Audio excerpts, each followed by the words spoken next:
প্রসিকিউশনের evidence go through করি নেই, so detail reply আমার পক্ষে দেওয়া সম্ভব না। বাট যেটা হচ্ছে যে এই জন্য যেহেতু একটা আপিল প্রসেস আছে, আমরা আশা করব যে যারা এই বিচারটাকে তারা মনে করছেন না তারা ন্যায্য রায় পেয়েছেন, তাদের আসলে আপিল প্রসেসে যাওয়া দরকার এবং এই প্রসিডিওরের ভিতরে এটাকে চ্যালেঞ্জ করা দরকার। এবং চ্যালেঞ্জ হলে পরে যেটা হবে, এটা ন্যাশনালি পাবলিক হবে। তখন প্রসিকিউশন টিমের ফেইলিওর যদি থেকে থাকে, আইসিটি জাজমেন্টে এরর থেকে থাকে, সেটা কারেকশন করবার সুযোগ আসবে বলে আমরা মনে করি।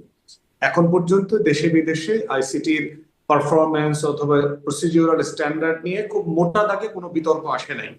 যেটা এসেছে যে একটা পক্ষের যদি পার্টিসিপেশন না থাকে তাহলে আর্গুমেন্টাল এরর তৈরি হয় লিগ্যাল প্র্যাকটিসে, আমি জানি আর কি।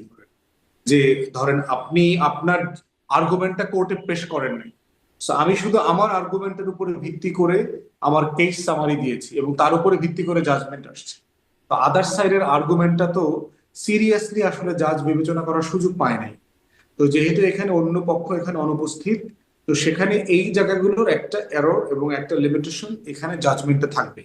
তো আমরা আশা করছি যে যারা শাস্তি রায় পেয়েছেন তারা আপিল করেন, আপিল করে আপনাদের জায়গাগুলো যেখানে কারেকশন করবার সুযোগ আছে, এরর অফ ল আছে, সেগুলোকে অ্যাড্রেস করেন। তাহলে আসলে উপায় কি? কারণ তারা তো আসলে আসছেন না, আসবেন না, এটা তো মোটামুটি বোঝা যায়, বা তারা বলেও থাকেন। তাহলে আসলে উপায় কি? এই এরর, মানে বলছেন থাকবে জাজমেন্টে, এরকম এরর থাকলে তো সেই জাজমেন্টটাও ফেয়ার না। আবার যদি তারা নাও আসেন তাহলে কি উপায়? না, এর থেকে বেশি আর কোর্ট কি করতে পারবে? কোর্ট তো অ্যাভেইলেবল এভিডেন্সের উপরেই তো রায়টা দেবে। যে আপনি আপনার পক্ষ থেকে হয়তো কিছু বলতেন যেটা আপনি মিডিয়াতে বলছেন, কিন্তু সেটা তো কোর্টে বলা হয়নি। আপনি তো লিখেও আপনার বক্তব্য দিতে পারতেন, সেটাও তো দেওয়া হয়নি। তাহলে আপনার বক্তব্যটা তো জাজের কাছে নাই।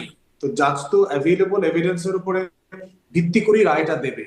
মানে আর তো তার হাতে কোনো সেকেন্ড অপশন নাই। আপনি তো প্রসিকিউশনের এভিডেন্সকে চ্যালেঞ্জ করেন নাই এবং চ্যালেঞ্জ তাহলে কি এরকম যে কিছু করার নাই বলে ত্রুটিপূর্ণ রায় চলবে? না, মানে বিষয় তো তাই। মানে আপনি আপনি আমাকে কখনো জিজ্ঞেস করেন নাই যে আপনি কি দিয়ে ভাত খাইতে চান।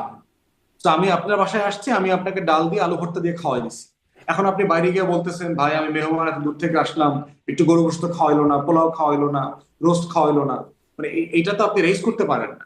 যেগুলো রেজ করবার জায়গা সেটা তো প্রপার ফোরামে রেজ করতে হবে। জি, ডাক্তার জাহিদ, আপনার মন্তব্য।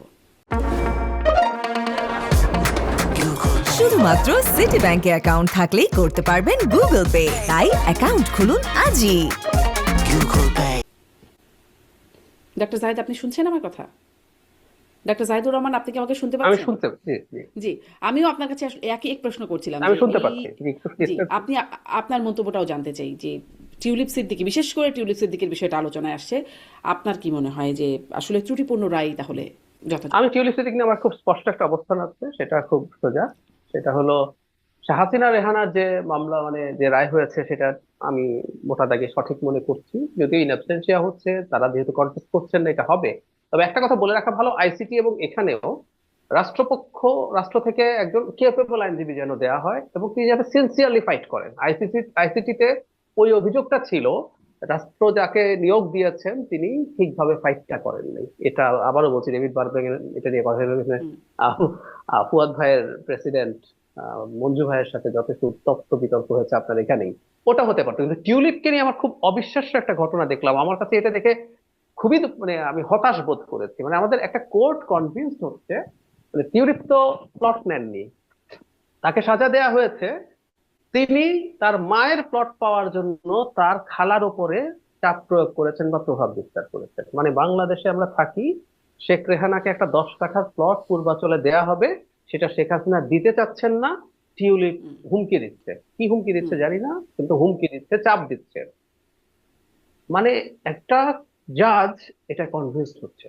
এটা বিভৎস কথা, কিন্তু এটা ভয়ঙ্কর কথা আমি মনে করি।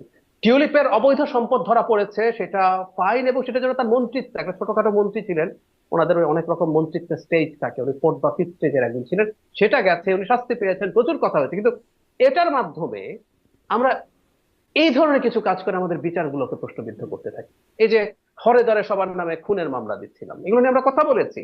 অনেক রকম মামলা হতে পারে, দুর্নীতির মামলা হতে পারে, আপনি যে কোনো কিছু করতে পারেন, কিন্তু খুনের মামলা দিয়ে দিয়ে জিনিসগুলোকে হালকা করা হচ্ছে। টিউলিপের এই শাস্তিটা, এই যে রায়টা হুম। হলো, এটা অত্যন্ত হাস্যকর, অত্যন্ত হাস্যকর। এবং এটা করার, আবারও বলছি, এটা আপিল করার কথা পরে কেন, হুম। আমাদের একজন লোয়ার জুডিশিয়ারির একজন জাজ যিনি আইন পড়েছেন, যিনি একটা প্রতিযোগিতামূলক পরীক্ষা দিয়ে জুডিশিয়াল সার্ভিসে ঢুকেছেন, ঢুকে তিনি এরকম একটা রায় দিচ্ছেন, এটা আমার কাছে খুবই হতাশাজনক। জি, ডক্টর জাহিদুর রহমান, অনেক ধন্যবাদ। মানে এখানেই আসলে এই জন্যই প্রশ্নটা করছিলাম, যদি আপনি বলছেন হালকা বা যে শব্দগুলো আসে ত্রুটিপূর্ণ, আহ, কারণ যাই হোক, যদি বিচারের এরকম থেকে যায় তাহলে ভবিষ্যতে এটা নিয়ে তো মানে প্রশ্ন তো তোলার সুযোগ তৈরি থাকবেই, মানে ওপেন অবশ্যই। থাকবেই এখন না, সেটাই। বড় ব্যাপার কি দাঁড়ায়, ত্রুটি যখন থাকে, গ্রোস ত্রুটি যখন থাকে, তখন বিপদ কোথায় হয়? আইসিটিতে জামায়াতের নেতাদের বিচার হলো, এই বিচারগুলো প্রসিডিউরালি একেবারেই ভুল। আপনারা দুজনেই আইনের মানুষ, আপনারা জানেন, আমরাও সাধারণ মানুষ হিসেবে এটুকু বুঝি। কোর্ট বিচার করবে তার সামনে উত্থাপিত সাক্ষ্য এবং তথ্য দলিল দিয়ে। যেভাবে যা দলিল দিয়েছিল, এই মানুষদের এই শাস্তি হতে পারতো না। আমি আমি কনভিন্সড। ডাজ ইট মিন যে এখানকার সব মানুষ মুক্তিযুদ্ধের সময় কোনো ক্রিমিনাল অফেন্স করে নাই? আমি মনে করি না। সঠিক বিচার হলে সবার হয়তো মৃত্যুদণ্ড হতো না, কেউ মুক্তি পেতে, কিন্তু কারো কারো শাস্তি হতো, আমি মনে করি। কিন্তু এই বিচারের প্রসিডিউরাল ভুলের কারণে এখন জামায়াত ইসলামী বলার স্কোপ পাচ্ছে যে ৭১-এ তাদের কেউ কোনো ফৌজদারি অপরাধ করেনি। দ্যাটস রং। একই কথা সামনেও হতে পারে।